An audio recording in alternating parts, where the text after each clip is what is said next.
Hello dear student, मैं अंकित चाणक्य प्रतियोगिता academy Moradabad में आपका स्वागत करता हूं। जिस तरीके से हम क्वेश्चन करते आ रहे थे उसी तरीके से हमने आज भी कुछ क्वेश्चन लिए हैं जो आपकी परीक्षाओं के लिए बहुत जरूरी होंगे। ठीक है, तो चलते हैं आज के क्वेश्चंस की तरफ। पहला क्वेश्चन क्या है? पहला क्वेश्चन हमारी स्क्रीन पे आ चुका है। इसमें कहा गया है कि दिए गए शब्द में मैनेजमेंट में से दूसरा, तीसरा, पांचवा, सातवां, आठवां तथा अंतिम अक्षर छांटकर एक सार्थक शब्द बनाकर उस शब्द के बीच वाले दो अक्षर लिखिए। एसएससी एमटीएस में आया हुआ सवाल है। ठीक है, इस सवाल को कैसे करते हैं इसको ध्यान से देखेंगे। देखो, मैनेजमेंट में से दूसरा, तीसरा, पांचवा, सातवां और आठवां, तो इसमें जो जो शब्द बोले हैं, जो जो शब्द बोले हैं उन शब्दों को ले लो और एक सार्थक शब्द बना दो। देखो, दूसरा कौन सा शब्द है? ए। तीसरा कौन सा शब्द है? एन। पांचवा कौन सा है? पांचवा है बच्चों जी। सातवां, सातवां आपका एम। आठवां ई और अंतिम टी। तो देखो, ये वाला जो क्वेश्चन होता है इसे वो बच्चे बहुत जल्दी से कर लेते हैं जिनकी वोकैब अच्छी है, इंग्लिश अच्छी है, जो मीनिंग जानते हैं। इसका सार्थक शब्द बनाना है। सार्थक शब्द का मतलब होता है मीनिंगफुल वर्ड। हमें एक मीनिंगफुल वर्ड बनाना है इसमें से, यानी हमारे पास ये 5-6 अक्षर हैं, इन 6 अक्षरों से हमें एक मीनिंगफुल वर्ड बनाना है। तो इन सब 6 अक्षरों से मीनिंगफुल वर्ड बनने के बाद क्या होगा, उस शब्द के बीच वाले दो अक्षर हमें बताने हैं क्या होंगे। ठीक है, तो देखो, इसका जो शब्द का होगा वो होगा मैग्नेट। ठीक है, ये क्या बन गया शब्द? मैग्नेट। अब मैग्नेट में हम देखेंगे बीच के दो अक्षर कौन से हैं। बीच के दो अक्षर, तो देखो मैग्नेट में बीच के अक्षर हैं बच्चों जी एन। ठीक है, यानी सार्थक शब्द क्या बना? मैग्नेट, और उसके बीच के जो दो अक्षर हैं वो क्या हैं? G N. ठीक है, तो हमारा आंसर हो गया बच्चों जी एन। समझ में आ गया होगा। अगले क्वेश्चन की ओर चलते हैं। ठीक है, अगला क्वेश्चन क्या है? अगला क्वेश्चन स्क्रीन पर आ चुका है। ये सीरीज से है, अल्फाबेटिकल सीरीज जो होती है हमारी। ये भी एमटीएस में आया हुआ सवाल है। ज्यादातर क्वेश्चन सारे कोई एग्जाम में आए हुए सवाल हैं। अब देखो इसमें क्या करा गया है। इसमें बच्चों क्या करा गया है? A B D C E F H G I K L के क्वेश्चन मार्क। तो आपको सबसे पहले तो या तो आप बिना नंबर के करो, अगर ज्यादा लंबी सीरीज नहीं चल रही है तो, या फिर नंबर लिख के कर लो। जैसे आपको अच्छा लगता है वैसे कर सकते हैं। पहले हम देखते हैं क्या चल रहा है। जैसे देखो ए बी, ठीक है, ए बी के बाद सी डी, यानी ए बी तो लिखा गया क्रम से, लेकिन सी डी उल्टा करके लिख दिया। सी पहले लिखना चाहिए था, डी बाद में, लेकिन इन्होंने लिखा सी बाद में, डी पहले। अब देखो, ऐसे ई एफ सीधा लिखा, जी एच उल्टा, आई जे सीधा लिखा, के एल उल्टा। तो आई जे के एल अब की बार क्या आएगा? M N. और एम एन कैसे लिखा जाएगा? क्रम से, क्योंकि इस बार क्रम उल्टा था, अब की बार क्रम सीधा। तो इसका आंसर हो जाएगा ऑप्शन सी, यानी एम एन इसका राइट आंसर हो जाएगा। समझ पा रहे हैं ना आप लोग? ठीक है, तो अगले क्वेश्चन की ओर चलते हैं। देखो, इस तरीके का क्वेश्चन बच्चों को बहुत परेशान करता है। ये भी एमटीएस का आया हुआ सवाल है। इसमें क्या होता है? ये फिल इन द ब्लैंक्स करना होता है। इसमें एक सीरीज बन रही होती है, उस सीरीज को हमें करना होता है कि उस सीरीज को हम कैसे करें। तो देखो, सबसे पहले आपको क्या करना है? सबसे पहले आपको देखना है कि फिल इन द ब्लैंक्स के साथ साथ सारे अक्षर जितने भी हैं सबको काउंट कर लेना है।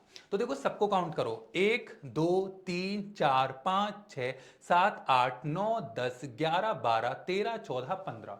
कितने का ग्रुप बन गया? 15। हमारे पास जोड़कर हमें जब गिना तो कितना आया? 15। अब 15 में हम किस तरीके के जोड़े बना सकते हैं? क्या हम 2-2 के जोड़े बना सकते हैं? नहीं। क्या 4-4 के जोड़े बन सकते हैं? नहीं। तो या तो 5 गुणा 3 में तोड़ सकते हैं 15 को, ठीक है, या फिर 3 गुणा 5 में तोड़ सकते हैं 15 को। या तो 5 गुणा 3 में, या तो फिर 3 गुणा 5 में। 5 गुणा 3 में तोड़ेंगे तो 5 का ग्रुप बहुत बड़ा बन जाएगा। पहले हम 3 का ग्रुप बना के चेक करते हैं। 3 का ग्रुप कैसे बनाना होता है बच्चों? जैसे 1 2 3, 3 के बाद ऐसे बीच में से कट कर दो। 1 2 3, 1 2 3, 1 2 3, 1 2 3। 3 3 की हमने सीरीज बना ली, 3 3 भागों में इसे काट दिया। उसके बाद हमें करना क्या होता है? उसके बाद हम देखते हैं कोई सीरीज तो नहीं बन रही, तो हमें कहीं ना कहीं से क्लू मिल जाता है। जैसे यहां से A B C, A B C.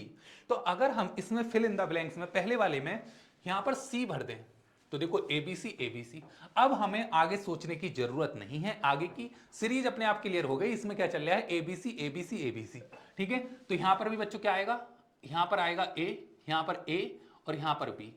ठीक है, तो एबीसी एबीसी एबीसी इस तरीके के सीरीज बन गई हमें। ठीक है, तो हमें क्या करना होता है, पहले इसे 3 3 या 4 4, सपोज करो 16 अक्षर होते तो 4 4 में तोड़ लेते या 2 2 में तोड़ लेते, जैसे भी सीरीज बनती। हमने यहां पर 15 अक्षर थे तो 3 3 में तोड़ लिया, तो हमें सीरीज पता चल गई क्या बन रही है, एबीसी एबीसी एबीसी। ठीक है, तो ऐसे ही हम इसमें करेंगे। तो एबीसी एबीसी, अब हमने भरा क्या क्या है, हमने सी फिल करा है, ए करा है फिर ए करा है फिल और बी करा है फिल, बस इतना ही तो करा है। तो ऑप्शन ए इसका राइट आंसर हो गया। जो जो हमने फिल करा है उसे लिख लो। हमने सी फिल करा, ए फिल करा, ए फिल करा, बी फिल करा, तो हमारा आंसर हो गया C double A B, option A. समझ में आ गया? तो इस तरीके के क्वेश्चन को ऐसे करना होता है बच्चों। अगले क्वेश्चन की ओर चलते हैं। देखो अगला क्वेश्चन जो है वो है हमारा न्याय निगमन से। इसमें कहा गया है कुछ गुलाब चमेली हैं, कुछ चमेली लीली हैं। तो देखो एक डायग्राम हमें बनाना होता है, जैसे वेन डायग्राम में सिखाया था मैंने, क्लास में भी इसकी बहुत सारी ट्रिक बताता हूं मैं आप लोगों को। तो इसमें देखो कैसे करते हैं, कुछ गुलाब चमेली हैं, तो कुछ गुलाब क्या है बच्चों, चमेली। ठीक है, कुछ गुलाब क्या हो गए भाई, चमेली। ठीक है, अब कह रहे हैं कुछ चमेली लीली हैं, कुछ चमेली क्या है, लीली, तो कुछ चमेली हो गए लीली। उसके बाद कह रहे हैं सभी लीली गेंदा हैं, सभी लीली क्या है, गेंदा, सभी लीली हो गए गेंदा। और सभी गेंदा जो है वो क्या है, सूर्यमुखी। सारे गेंदा किसके अंदर आ जाएंगे, सूर्यमुखी के अंदर। चाहे इसको भी इसके अंदर क्रॉस कर सकते हैं, गुलाब को भी। ठीक है, अब यहां पर देखें निष्कर्ष पहला, सभी लीली सूर्यमुखी हैं, सभी लीली सूर्यमुखी के अंदर आ रहे हैं, यानी पहला वाला सही है। दूसरा कुछ चमेली गेंदा हैं, तो देखो कुछ चमेली गेंदा हैं, देखो ये वाले जो चमेली हैं ये क्या है, गेंदा, इसका मतलब दूसरा भी सही। कुछ चमेली सूर्यमुखी हैं, कुछ चमेली सूर्यमुखी हैं, देखो कुछ चमेली सूर्यमुखी हैं, देखो ये वाले चमेली जो हैं वो क्या हैं, सूर्यमुखी हैं। तो इसका मतलब इसमें तो क्या हो रहा है, तीनों निष्कर्ष सही हैं। इसका जो आंसर होगा वो क्या होगा, सभी अनुसरण करते हैं। बच्चों पहले हमने डायग्राम बनाया, डायग्राम से हमने चेक करा कि कौन सा निष्कर्ष सही है। ठीक है, इस तरीके से डायग्राम बना लिया, देखो, या ऐसे बना लो, कुछ गुलाब क्या है भाई, चमेली। ठीक है, कुछ गुलाब चमेली और कुछ चमेली क्या है, लीली, सभी लीली गेंदा हो गए और सभी गेंदा सूर्यमुखी। ठीक है, उधर अगर साफ समझ में नहीं आ रहा हो तो इधर बना दिया मैंने डायग्राम। ठीक है, समझ में आ गया बच्चों अच्छे से? तो यहां पर हमने निष्कर्ष चेक कर लिया इसमें देखकर, कुछ सभी लीली सूर्यमुखी हैं, देखो सभी लीली सूर्यमुखी के अंदर आ रहे हैं। कुछ चमेली गेंदा हैं, देखो कुछ चमेली गेंदा हैं। उसके बाद देखो कुछ चमेली सूर्यमुखी हैं, तो कुछ चमेली देखो सूर्यमुखी हैं, देखो चमेली, ये कुछ चमेली क्या है, सूर्यमुखी, ये वाला पोर्शन। ठीक है, तो आपको अच्छे समझ में आ गया होगा, इसमें क्या होगा, सभी अनुसरण करते हैं। ठीक है, अगले क्वेश्चन की ओर चलते हैं। अगला जो क्वेश्चन है वो है हमारा त्रिभुज गिनने वाले चैप्टर से। तो बच्चों त्रिभुज कैसे गिनते हैं देखते हैं। देखो त्रिभुज गिनने का बहुत आसान तरीका मैंने आप लोगों को बता रखा है, क्लास में भी बताता हूं, एक से एक अच्छी ट्रिक। जैसे 1 2 इन दोनों को अगर जोड़ोगे तो कितना आएगा, 3। जैसे 1 2 इन दोनों को अगर जोड़ोगे तो कितना आएगा, 3। 1 2 इन दोनों को अगर जोड़ोगे तो कितना, 3। अब देखो 3 3 3, अगर 3 जगह 3 3 आ गया बच्चों, 3 3 3, 3 जगह 3 3 आ गया तो कितना हो गया, 9। उसके बाद एक बाहर वाला, एक बाहर वाला भी तो है, 9 और 1 10। इसमें कौन कौन से 3 गिर गए सर, तो 1 2 1 ये मिलकर 3, 1 2 1 ये मिलकर 3, 1 2 1 मिलकर 3। तो इस ट्रिक से आपको गिनने की जरूरत नहीं होती है, इसलिए हमने डायरेक्ट 9 कर दिया। और एक बाहर वाला, कितने हो गए भाई, 10। अब हमें वो वाले त्रिभुज गिनने हैं, हमें 10 तो गिनने ही नहीं पड़े, 10 तो हमारे ट्रिक से ही आ गए, लेकिन अब हमें वो वाले गिनने हैं जो हमारी ट्रिक में काउंट नहीं हुए हैं। तो देखो वो कौन से त्रिभुज हैं। अब देखो 10 के बाद ये वाला 11, ये 12, ये 13 और ये 14, और 14 के बाद एक ही उल्टा वाला कौन सा, 15। ठीक है, समझ गए ना, यानी 5 हमारे अलग से बन गए, 10 और 5 कितना हो गया बच्चों, 15। कितने त्रिभुज हो गए इसमें, 15 त्रिभुज हो गए। कैसे हो गए, 3 इसके 3 इसके 3 इसके 9, एक बाहर वाला 10। 10 तक तो कोई दिक्कत नहीं है ना। 10 के बाद देखो 11 12 13 14 और एक ये उल्टा वाला, कुल मिला के कितने हो गए, 15। यानी कि ऑप्शन बी इसका राइट आंसर हो गया बच्चों, ऑप्शन बी, यानी 15 त्रिभुज होंगे इस आकृति में। समझ गए? अगले क्वेश्चन की ओर चलते हैं। अगला जो क्वेश्चन है वो है, महेश की आयु 60 वर्ष है, राम महेश से 5 वर्ष छोटा है, राजू से 4 वर्ष बड़ा है, राजू का सबसे छोटा भाई बाबू है और वह उससे 6 वर्ष छोटा है। महेश और बाबू की आयु में कितना अंतर है। ठीक है। तो देखो ऐसे क्वेश्चन को सीजीएल में आया हुआ सवाल है, देखो ऐसे क्वेश्चन का आंसर कभी हम एक्स वाई मान के नहीं करते हैं, हम क्या करते हैं, ऐसे क्वेश्चन का आंसर क्वेश्चन में ही छुपा होता है, किसी की आयु दी हुई होती है। और एज वाले चैप्टर की एक बात और मैं आपको बता दूं कि कोई अगर आपसे 5 साल बड़ा है तो जीवन भर 5 साल बड़ा रहेगा, अगर कोई आपसे 2 साल छोटा है तो जीवन भर आप दोनों का अंतर 2 साल रहेगा, ठीक है। अब यहां पर ऐसे ही है कि महेश की आयु है 60 वर्ष, महेश की आयु है कितनी, 60 वर्ष, ठीक है। अब महेश की आयु 60 वर्ष हो गई, राम महेश से 5 वर्ष छोटा है, राम महेश से आज 5 वर्ष छोटा है तो पहले भी 5 वर्ष छोटा होगा, आने वाले टाइम में भी 5 वर्ष छोटा होगा। तो आज की डेट में 60 वर्ष है तो राम कितना होगा, राम होगा 60 माइनस 5 यानी कितना, 55 वर्ष। राम की आयु 55 वर्ष हो गई। और राजू से 4 वर्ष बड़े हैं, ये जो है ये राजू से 4 वर्ष बड़े हैं, तो इसका मतलब राजू इनसे 4 वर्ष छोटा है। अगर मैं कह रहा हूं कि मैं अपने भाई से 5 साल बड़ा हूं तब भी वही बात है, मैं कह रहा हूं मेरा भाई मुझसे 5 साल छोटा है तब भी वही बात है ना। तो देखो अब यहां पे राजू जो है ना, राजू जो है इससे इनसे कितना साल छोटा है, 4 साल। 55 माइनस 4 यानी कितना, 51 वर्ष का राजू हो गया। राजू 51 वर्ष। राजू का सबसे छोटा भाई है बाबू, और बाबू जो है राजू से कितने साल छोटा है, 6 साल। कितने साल छोटा है, 6 साल। और 6 साल छोटा होने का मतलब ये है कि 6 साल छोटा है तो ये 51 के हैं तो वो कितने का होगा, 45। वो कितने का होगा, 45 का बाबू।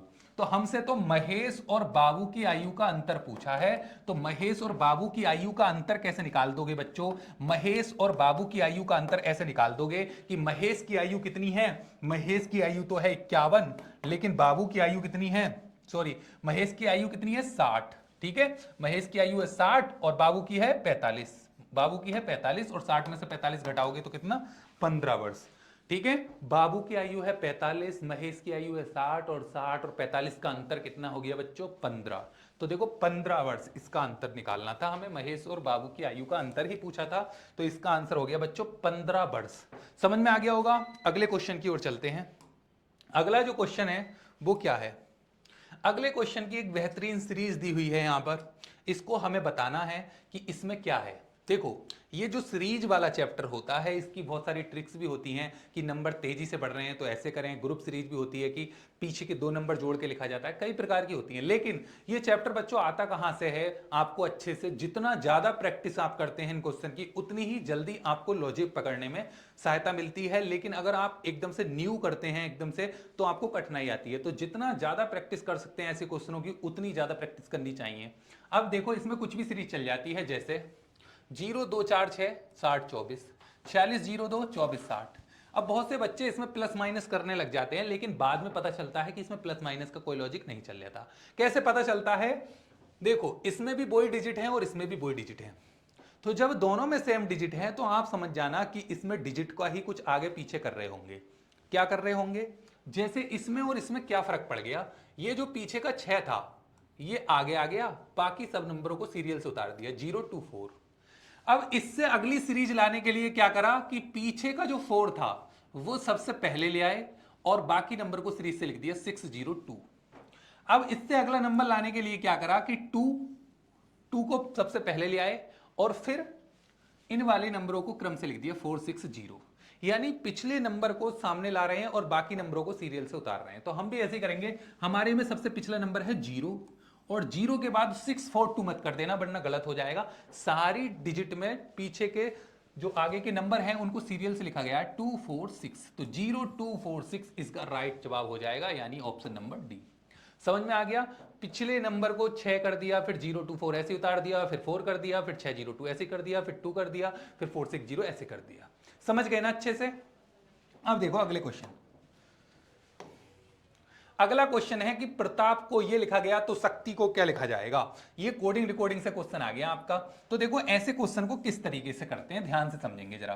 देखो ये कोई नाम है, अगर क्वेश्चन थोड़ा टिपिकल आ जाए तो आपको क्या करना है, ऐसे आमने सामने से अगर लॉजिक पता नहीं चल रहा है, जैसे आपने लगाया कि भाई 16 और 3 19, लेकिन 18 का तो 18 ही लिख दिया, ऐसे लॉजिक लग जाता है कभी कभी। तो अब कोई लॉजिक नहीं बनना इधर से भी ना इधर से, तो आप क्या करोगे, ऐसी कंडीशन में इन्हें ऊपर नीचे लिख लिया करो। क्या करेगा, अपने इसके ऊपर नीचे लिख लिया करो, जैसे S 18 W 5 U 7। तो उस कूट भाषा में शक्ति का कोड क्या होगा। तो देखो हमें देखना है भाई, ये 16, ये 18, ये 1, ये 20, ये 1, ये 16, ये क्या डाल दिए मैंने, इसके नंबर डाल दिए 19, 23, ठीक है। SU7 नहीं है, ये 5 है बच्चों। ये क्या है बच्चों, 5, ये 21। तो हम देखेंगे इसमें लॉजिक क्या चल रहा है। तो देखो लॉजिक कैसे पहचानेंगे, 18 में एक जोड़ा तो कितना 19, 16 में 2 जोड़े तो 18, 20 में 3 जोड़ा तो 23, 1 में 4 जोड़ा तो 5, ठीक है, 16 में 5 जोड़ा तो 21, 1 में 6 जोड़ा तो 7। यानी हमें ये सीरीज इस ऐसे पता चली कि इसमें 1 2 3 4 5 6 ये तो चल ही रहा है, साथ ही साथ और क्या चल रहा है कि एक अक्षर एक नंबर, एक अक्षर एक नंबर, एक अक्षर एक नंबर। यानी सीरीज भी इस तरीके से चल रही है, एक बार अक्षर लिखा जाएगा, एक बार नंबर, एक अक्षर के बदले में एक अक्षर और एक अक्षर के बदले में एक नंबर। समझ रहे हो। तो इसी तरीके से हम शक्ति का कोड लिखेंगे भाई, शक्ति। तो देखो शक्ति में हम नंबर डाल दे रहे हैं 19, 8, 1, 11, 20, 9। तो क्रॉस में ऐसे ही करेंगे, पहले हम 2 जोड़ के इधर लिखेंगे।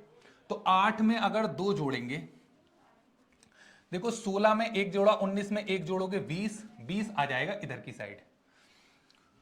अब देखो 20 अगर हम यहां पर लिख रहे हैं तो यहां पर कोई सीरीज नहीं बन रही, लेकिन अगर हमने देखा यहां पर कितना जोड़ा गया है 2, तो हम यहां पर 2 जोड़ा गया है तो यहां पर 2 ही तो जोड़ेंगे, ठीक है। एक तो इधर वाले में जोड़ा गया है 8 और 1 9, 9 पर क्या आता है आई।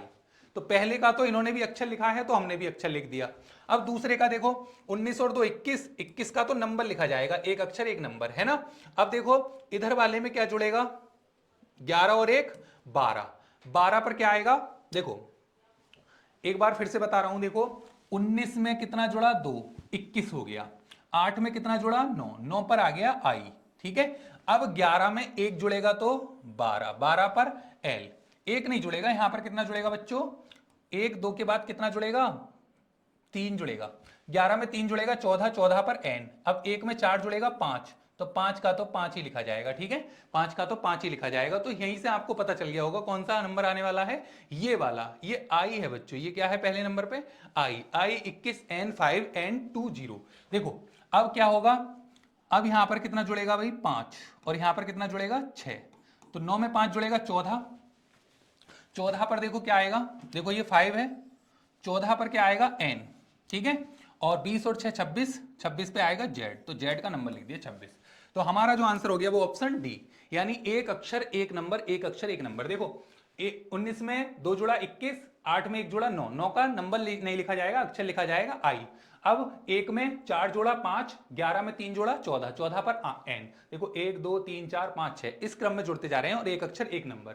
अब यहां पर देखो 9 में 5 जोड़ोगे 14 वाला कौन आ गया एन, और 20 में 6 जोड़ोगे तो 26 वाला जेड होना चाहिए था, लेकिन हमने जेड नहीं लिखा, जेड का नंबर लिखा, क्योंकि एक बार एक अक्षर के बदले में अक्षर और एक बार अक्षर के बदले में एक नंबर। समझ में आ गया। ऑप्शन डी इसका राइट जवाब हो गया। इसमें ये वाली सीरीज चल रही थी क्रॉस वाली। अगला क्वेश्चन, रीटा का परिचय करवाते हुए मोनिका ने कहा ये मेरे पिता के एकमात्र एकमात्र पुत्री है। मोनिका का रीटा से क्या संबंध है। तो देखो संकेत वाले जो सवाल होते हैं जो बच्चों को बहुत परेशान करते हैं, कुछ बच्चे तो इन्हें अपने ऊपर ले जाते हैं कि अपने हिसाब से हिसाब लगा लेते हैं और क्वेश्चन को बिना पेन चलाए कर देते हैं, लेकिन कुछ बच्चे कंफ्यूज हो जाते हैं। तो जो बच्चे कंफ्यूज हो जाते हैं उनके लिए डायग्राम की जरूरत पड़ती है। और डायग्राम कैसे बनाते हैं, देखो रीटा का परिचय करवाते हुए मोनिका ने कहा, जो व्यक्ति कह रहा है ना, जो परिचय करा रहा है उसको लिख लो। सबसे पहले हमने मोनिका लिख ली। अब क्वेश्चन में जहां पर मेरा या मेरी शब्द आ रहा है वहां से स्टार्ट करते हैं। क्वेश्चन में मेरा या मेरी शब्द जहां पे आ रहा है, यहां पे कहा है उसने मेरे पिता की एकमात्र पुत्री की एकमात्र पुत्री है। मोनिका कह रही है मेरे पिता की, तो मेरे शब्द जहां पे आ रहे हैं वहां से जोड़ना शुरू करोगे। अब मेरे पिता, इसके पिता इससे ऊपर ही तो जुड़ेंगे। अब बताओ इसके पिता की एकमात्र पुत्री कौन होगी, ये स्वयं ही तो होगी। इसके पिता की एकमात्र पुत्री कोई और थोड़ी होगी, यही तो होगी। अब ये कह रही है कि मेरे पिता की एकमात्र पुत्री जो है उसकी भी एकमात्र पुत्री है ये रीटा। ये कह रही है मेरे पिता की एकमात्र पुत्री की भी कौन है, पुत्री। अब इसके पिता की एकमात्र पुत्री ये मोनिका खुद हो गई, और इसकी भी पुत्री है कौन, रीटा, जिसका परिचय करा रही है ये। तो ये रीटा तो हो गई इसकी पुत्री, लेकिन मोनिका कौन हो गई, इसकी मां। मोनिका कौन हो गई, मां। देखो एक ऑप्शन नहीं आया यहां पर इसका ऑप्शन आ जाएगा मां। इसका राइट आंसर क्या हो गया बच्चों, मां। ठीक है, क्योंकि हमसे पूछा गया है कि मोनिका का रीटा से क्या संबंध है, अर्थात मोनिका कौन है, रीटा की।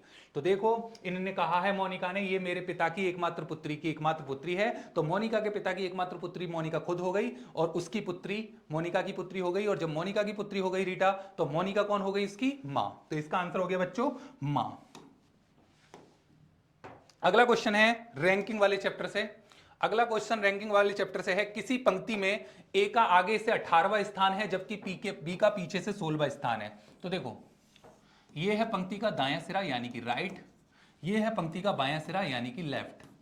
इस पंक्ति में ए का आगे से 18वां स्थान है, ए आगे से कितने नंबर पे है बच्चों, 18 नंबर पे। बी का पीछे से स्थान है 16, बी का पीछे से स्थान कौन सा है, 16। यदि ए का आगे से 25वां स्थान हो, यहां पर ए लिख लेना बच्चों, ये मिस्टेक हो गया है, यदि ए का आगे से 25वां स्थान हो, तो देखो आगे से अगर ए का 25वां स्थान होगा तो अभी तो 18 था, लेकिन कह रहे हैं ए का आगे से स्थान 18वां है जबकि बी का पीछे से स्थान 16 है। यदि यहां पर ए की जगह बच्चों सी करना है, यहां पर क्या करना है बच्चों, सी करना है। सी का आगे से स्थान कितना है, 25वां। यहां 3 लोग हैं, सी का आगे से स्थान 25वां है, तो ए तो 18 है, सी इन दोनों के बीच में होगा। ठीक है, देखो ये दिया भी है 25वां स्थान है और वह ए और बी के ठीक मध्य में है, तो ए और बी के ठीक मध्य में है, इसका मतलब कोई तीसरा व्यक्ति है, और तीसरा व्यक्ति कौन है, सी। तो सी इन दोनों के ठीक मध्य में है। ठीक मध्य का मतलब है बच्चों इससे भी इतनी दूर और इससे भी इतनी दूर, लेकिन इसका आगे से नंबर कितना है, 25। तो ए बाएं से तो 18 है, बाएं से ए कितना है, 18, लेकिन यहां पर इसका नंबर सी कितना आ रहा है, 25। तो 25 आ रहा है, तो इसका मतलब इन दोनों का कितना गैप हो गया, 7 का। और 7 का गैप होने का मतलब है कि इन दोनों के मध्य में कितने लोग होंगे बच्चों, 6 लोग। इनके दोनों के मध्य में कितने लोग होंगे, 6। तो 18, 6, 24 और 1 25। अब इधर जब 6 लोग हैं तो इधर की साइड भी कितने लोग होंगे, 6, क्योंकि सी तो बिल्कुल बीच में है, और बिल्कुल बीच का मतलब होता है कि दोनों से बराबर दूर। जब इन दोनों के बीच में 6 लोग हैं तो इन दोनों के बीच में भी कितने लोग होंगे, 6। तो हमसे पूछा है पंक्ति में कितने व्यक्ति हैं, तो पूछा है तो पंक्ति में कितने व्यक्ति हैं। तो देखो कितने व्यक्ति हैं, तो ऐसे निकाल सकते हैं, टोटल निकालना है तो लेफ्ट प्लस राइट प्लस बीच वाले।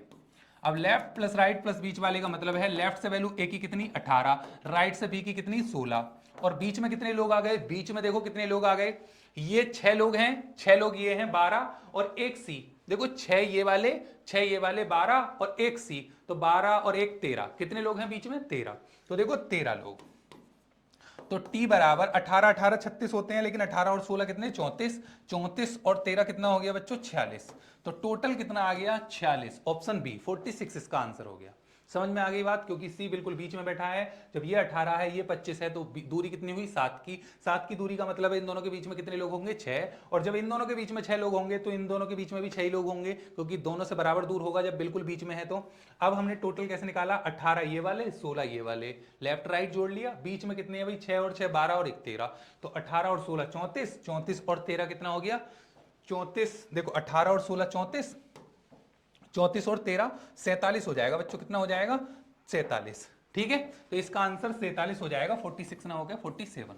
ठीक है, समझ में आ गई बात, अच्छे से समझ में आ गया। टोटल बराबर left plus right plus mid, ऐसे निकालते हैं बीच वाली संख्या। देखो टोटल जब निकालते हैं तो या तो ऐसे निकालते हैं, लेफ्ट प्लस राइट प्लस बीच वाले, है ना। लेकिन जब एक ही व्यक्ति की पोजीशन दोनों तरफ से पता हो तो टोटल कैसे निकालते हैं, लेफ्ट प्लस राइट माइनस 1, ऐसे निकालते हैं जब एक व्यक्ति की स्थिति पता हो। ठीक है, तो कोई से भी तरीके से आप टोटल निकाल सकते हैं। ये हमारा आज का लास्ट का क्वेश्चन था। समझ में आ गया होगा सभी को, पूरी क्लास समझ में आई होगी। आज के लिए इतना ही रहने दे रहे हैं। ठीक है, अगर वीडियो अच्छी लगी हो तो लाइक करें, शेयर करें एंड कमेंट करें। Thank you.